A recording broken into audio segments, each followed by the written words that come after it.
¿Qué tal? Bienvenidos a otra nueva emisión de Caballos Criollos. Hoy para compartir con todos ustedes, queridos amigos, nuestra visita aquí a la cabaña La Quebrada de la señora Alma Elorza de Aznarez, precisamente en el departamento de Yuna, aquí en la República Oriental del Uruguay. No se muevan de ahí. Caballos Criollos comienza de esta manera.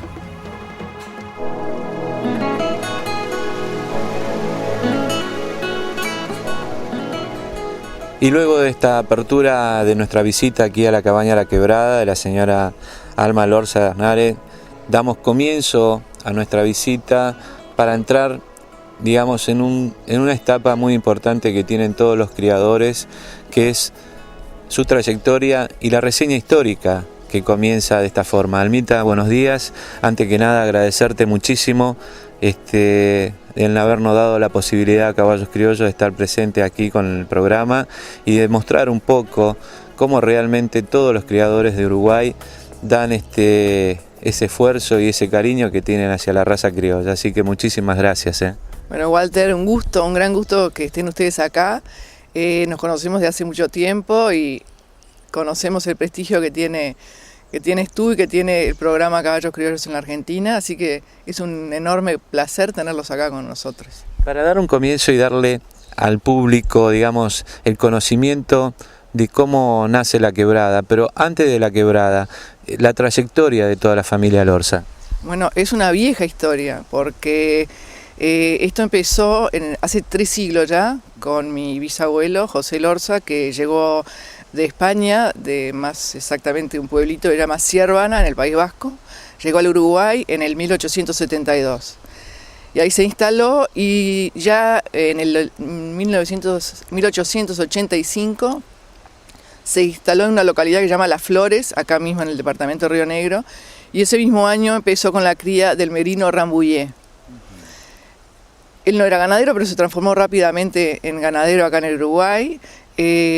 Ya en el 1890 se instala acá en el Cardo, que lo compra rápidamente, y empieza con la cría del Hereford.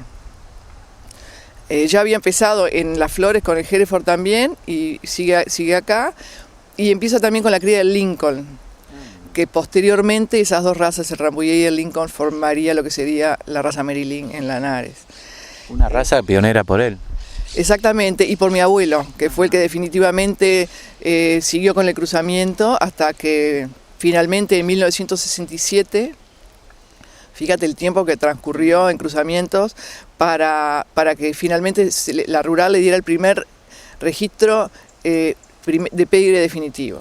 O sea que fueron muchísimos años de cruzamientos, que eso básicamente lo hizo mi abuelo, que creó la única raza lanar uruguaya, que a la postre le dio a él, a mi abuelo, el título de doctor en veterinaria honorario, honoris causa, por la Facultad de Veterinaria. En este trabajo de un proceso tan enorme como realizó tu abuelo, entró en la otra etapa generacional tu padre. ¿Cómo siguió en esa continuidad? Sí, exactamente. Mi padre en un inicio se mantuvo el aspecto ganadero, digamos, del establecimiento del Cardo, manteniendo tanto la cabaña de Hereford y de Maryland, pero ya él fue el que provocó el cambio en la explotación.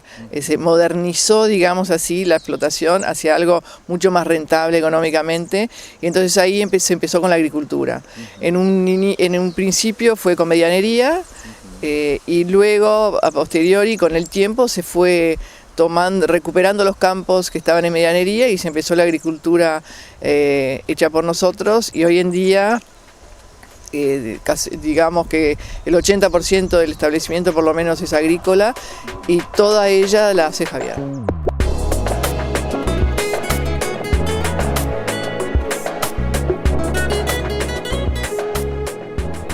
¿Por qué la raza criolla, Almita?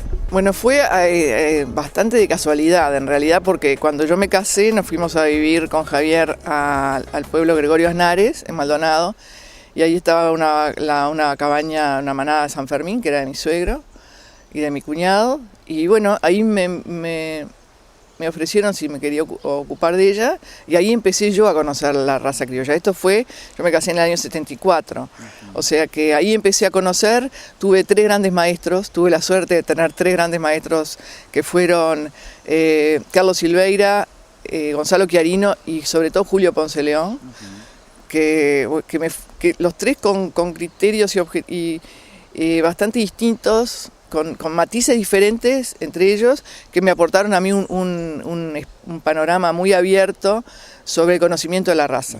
¿Y cómo era en ese momento la raza criolla aquí en Uruguay? Bueno, acá había dos tendencias que se mantienen hasta ahora, que es la tendencia de sangres uruguayas, invernada, gallinal, Sousa, que venían de las viejas sangres de Braulio Batista, por el lado sobre todo de los Sousa, y después las cabañas que habían incorporado sangres argentinas, Cardal y Ballester, y que se mantuvieron hasta el día de hoy, porque como tú sabes, las sangres uruguayas propiamente dichas, las sangres marcheras, se mantienen cerradas, casi, sobre todo la invernada, gallinal, un poco menos, que es una lástima, pero son caballadas excepcionales para su propósito, seguro. Y después venían todas las cabañas que presentaban exposiciones. Ojo, Gallinal presentaba, o sea, también participaba muchísimo en exposiciones, pruebas de rienda.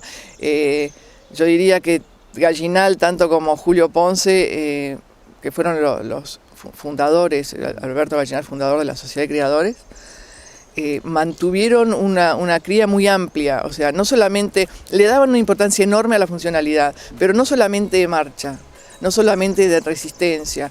Ellos decían que a la resistencia había que aportarles algo más de doma, y ahí crearon en el Prado las primeros pruebas para domadores, que le llamaban, que después fue la prueba de rienda, que actualmente se llama Gallinal, que es la Felipe Z de ustedes.